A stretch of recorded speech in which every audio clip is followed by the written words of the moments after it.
Finally वर्षे पर आज आम दी जण जीवु घर को। जय जगन्नाथ सांग मैंने राति ही आम एयरपोर्ट रे पहुँचिकी भौणी घर को चली जाइलु से रही राति सकाଳେ आम बाहरी कटक पाई। तो सकाळे टैक्सी बुक करी सब रेडी करी आम भौणी को बाय बाय कहीकि कटक पाई बाहरी जाइलु। एक्चुअली सी ओडिशा कि इंडिया रु नुह सी एक्चुअली इंडोनेशिया रु।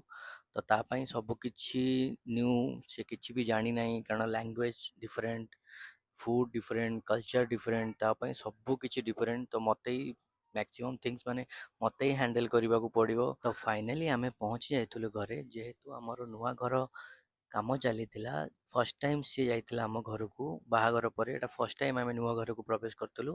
तो से बोऊ करते गृह प्रवेश पूजा तापाई सबू थिंग्स नुआ थिला कारण बाली रे से माने एक्चुअली हिंदू बट तांका कल्चर टोटली डिफरेंट।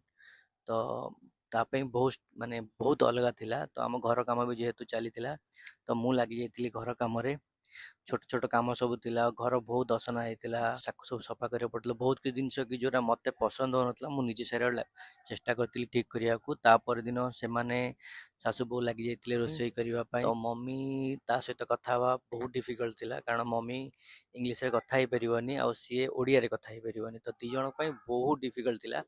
तो से मु थी मझे ट्रांसलेटर जोटा कि मु दी जन को ट्रांसलेट करी आ मु मस्ती करिया समय सी नहीं जाइए मोर वीडियो। आउ फर्स्ट टाइम माने बहुत खुशी लगी कि निज घरे निज घर होची निज घर रहिबार मजा ही किसी अलग थिला। राति मो मुंड बहुत जोर बिंधा होता से मो स्त्री मो मुंड घसी दौले। तो आज ये वीडियो रे रहूची सांग माने नेक्स्ट वीडियो रे देखा हवा आ मु कहबी मोर new story. Bye bye Jai Jagannath take care.